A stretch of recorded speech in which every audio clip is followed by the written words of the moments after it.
Kita mengawali dengan pertanyaan, apakah Turki merupakan senjata rahasia dari Rusia? Ketika Swedia dan Finlandia melihat agresi militer Rusia ke Ukraina, di mana mereka menganggap Rusia bisa melakukan hal yang sama atas negara mereka, Swedia dan Finlandia, keduanya yang selama ini adalah negara netral, memutuskan bergabung dengan NATO. Fakta pertahanan untuk melindungi mereka dari serangan Rusia. Kemudian Turki menolak aplikasi lamaran Swedia dan Finlandia tersebut. Ada apa? Sahabat, video kali ini adalah tentang peran Turki dan menjawab pertanyaan mengapa ada yang namanya fakta pertahanan tersebut. Sebuah kekuatan bersama yang dibangun untuk tujuan pertahanan atau militer. Namun, di ujungnya, anggota tersebut akan menjadi korban ekonomi setidaknya memodali persenjataan perang yang diproduksi oleh negara kuat penyokong fakta tadi. Kita pasti mengenal yang namanya NATO, Fakta Pertahanan Atlantik Utara. Kita juga mengenal Quad atau Quadrilateral, kekuatan 4 negara yang membendung Tiongkok, yaitu India, Australia, Jepang, dan Amerika. Kita juga mengenal AUKUS, Australia, Amerika, Inggris, juga dibangun untuk membendung Tiongkok. Sebagai catatan, fakta pertahanan harus ada musuhnya. Kemudian SEATO, fakta pertahanan di ASEAN yang musuhnya adalah komunis. SEATO anti komunis. Fakta Warsawa adalah blok Soviet yang disebut juga blok Timur, dibangun untuk melawan blok Barat sekutu, yaitu NATO.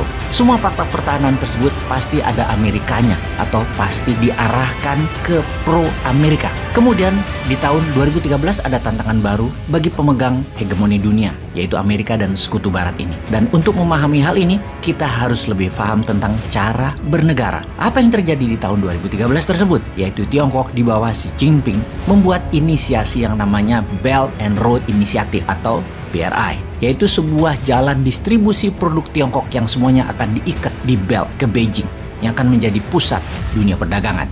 Gerakan tersebut non-militer kesannya, namun bagi pengamat pertahanan atau pejabat negara yang paham kedaulatan negaranya, ancaman militer adalah salah satu dari ancaman pertahanan. Sementara ancaman pertahanan bukan hanya militer, ancaman ekonomi juga merupakan ancaman yang berbahaya pada kedaulatan bernegara. Sebagai ilustrasi, kita masuk ke dunia bisnis dulu untuk memahami ancaman ekonomi melalui economic warfare. Katakan kita ambil contoh tentang Coca-Cola atau produk dalam negeri aja deh, teh botol. Ini hanya ilustrasi ya. Sahabat ingat ya, ini hanya simulasi agar memudahkan pemahaman pelajaran bernegara. Teh botol menjual di eceran, harga kita ilustrasikan adalah Rp1.000 per botol, di mana para reseller toko belinya sekitar Rp800 per botol. Lalu masuklah kompetitor, katakanlah namanya teh 10 tang yang menjual harga pasaran sekitar Rp900 dan harga toko belinya Rp700. Karena rasa sama, harga murah, pembeli belok ke teh 10 tang. Apa yang dilakukan teh botol kemudian? Dia turunkan harga teh botol di reseller ke Rp600 dan reseller akhirnya beli lagi teh botol dan teh botol dijual Rp800 di retail umum. Teh 10 tang nggak bisa jual di harga Rp600 ke reseller dan menurunkan harga Rp700 ke publik. Bangkrut pastinya. Dengan harga Rp900 pun teh 10 tang nggak ada yang beli. Bangkrut juga. Itulah strategi dagang mematikan kompetitor ala teh botol. Ini ilustrasi ya, ilustrasi. Kembali ke obor Tiongkok. Ini misalnya ya, sekali lagi. Misalnya lo ya, katakan harga pupuk di Indonesia, pupuk buatan dalam negeri Indonesia adalah Rp50.000 per kilo. Tiongkok bisa lo kirim pupuk harganya cuma Rp30.000 per kilonya. Sehingga pejabat yang mental dagang bisa mengimpor dengan alasan lebih murah harga pupuk Tiongkok tersebut.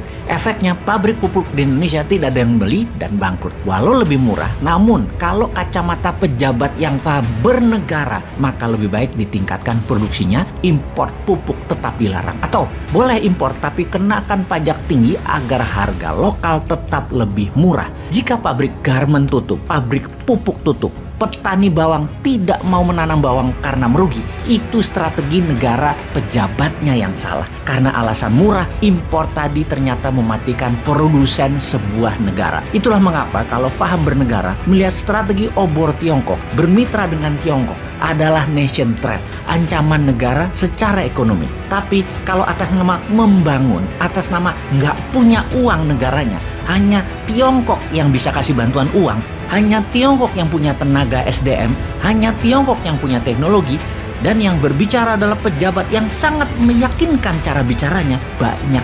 Jangankan pejabat puncak, rakyat pun jadi terpesona, lupa akan nation threat, kehati-hatian nasional, dan ini harus terus diingatkan. Sekali lagi, kita hanya ingatkan karena banyak negara sudah menjadi bermasalah dengan strategi obor ini, seperti Bangladesh, Pakistan, Kenya, Zimbabwe, Uganda. Salah satunya itu adalah negara-negara contohnya. Dan ada lagi laporan tertulis dari Carmen Reinhardt dari University of Harvard di tahun 2020.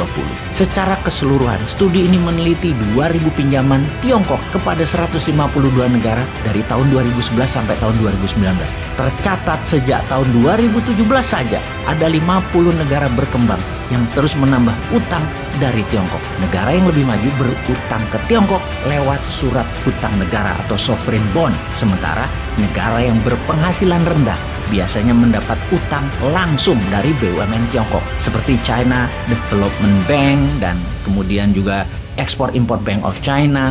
Jadi apapun itu, kita harus waspada pada serangan kedaulatan negara. Kembali ke Turki yang menolak Swedia dan Finlandia menjadi anggota NATO, menarik dibahas sehingga menjadi pelajaran kita akan apa itu fakta ekonomi dan apa itu fakta pertahanan. Kita semua terinformasi akan ancaman Rusia kepada banyak negara untuk stay netral. Jangan ikut-ikutan bantu Ukraina atau jadi anggota NATO. Menambah kekuatan sekutu untuk menjadikan Amerika polisi dunia. Namun Swedia dan Finlandia terus digosok Amerika yang akhirnya pivot, pindah ke NATO. Lalu Turki dengan berani menentang keputusan Swedia dan Finlandia dengan tidak menandatangani surat persetujuan. Turki adalah salah satu anggota NATO di mana ada peraturan bahwa sebuah resolusi baru keluar ketika semua menyetujui, 100% anggota menyetujui. Dari 30 negara member NATO saat ini, semuanya punya hak veto. Turki salah satunya, dan Turki tidak tanda tangani aplikasi Swedia dan Finlandia untuk jadi anggota NATO sehingga resolusi tidak pernah bisa dijalankan. Turki bukan saja memveto, tapi Erdogan terang-terangan mengajak anggota lain NATO memveto Swedia dan Finlandia. Turki mengatakan Swedia dan Finlandia mendukung pemberontakan Kurdi di perbatasan Turki. Namun pengamat intelijen pertahanan lebih melihat hutang budi Erdogan ke Putin. Ankara punya hutang banyak ke Moskow.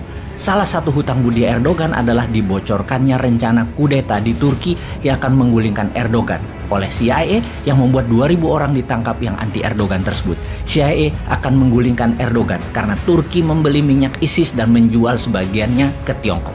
Rumit memang bernegara itu. Kita harus memahami langkah Turki dari kacamata bernegaranya Erdogan. Semoga manfaat.